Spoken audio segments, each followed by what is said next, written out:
BNP ও তাদের সমমনারা অরাজনৈতিক আন্দোলনে উস্কানি বা ইন্ধন দিয়ে যেন বিশৃঙ্খলা সৃষ্টি করতে না পারে সে বিষয়ে সতর্ক থাকার আহ্বান জানিয়েছেন আওয়ামী লীগের সাধারণ সম্পাদক সড়ক পরিবহন ও সেতুমন্ত্রী ওবায়দুল কাদের। আন্দোলনকারীদের জনদুর্ভোগ সৃষ্টি না করে সর্বোচ্চ আদালতের সিদ্ধান্ত পর্যন্ত ধৈর্য ধরার পরামর্শও দিয়েছেন। মাহমুদ হাসানের প্রতিবেদন। বঙ্গবন্ধু এভিনিউয়ে কেন্দ্রীয় কার্যালয়ে দলের যৌথ সভায় যোগ দেন আওয়ামী লীগ সাধারণ সম্পাদক ওবায়দুল কাদের। পরে সাংবাদিকদের সাথে কথা বলেন তিনি। কোটা সংস্কারের দাবিতে শিক্ষার্থীরা এবং পেনশন স্কিম প্রত্যাহারের দাবিতে আন্দোলন করছে বিশ্ববিদ্যালয়ের শিক্ষকরা।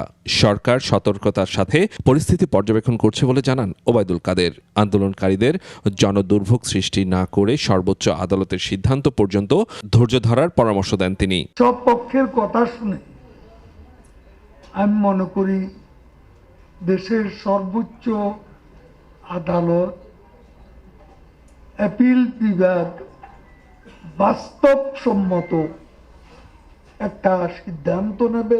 বিএনপি ও তার সমমনা অরাজনৈতিক আন্দোলনে উস্কানি বা ইন্ধন দিয়ে যেন বিশৃঙ্খলা সৃষ্টি করতে না পারে সে বিষয়ে সতর্ক থাকারও আহ্বান তার। বিএনপি এবং তাদের সমমনস্কদের শিক্ষার্থী এবং শিক্ষকদের দাবির বিষয়টাকে উস্কানি দিয়ে, ইন্ধন দিয়ে যাতে দেশে একটা বিশৃঙ্খলার আবহ তৈরি করতে না পারে সে ব্যাপারে সারা বাংলাদেশে এই রাজধানীতে সর্বত্রই আমাদের সাবধান থাকতে হবে। বিএনপি সবকিছুতেই রাজনীতির গন্ধ খোঁজে, অথচ খালেদা জিয়ার জন্য আইনগত পদক্ষেপ বা দৃশ্যমান আন্দোলনই করতে পারেনি দাবি আওয়ামী লীগ সাধারণ সম্পাদকের।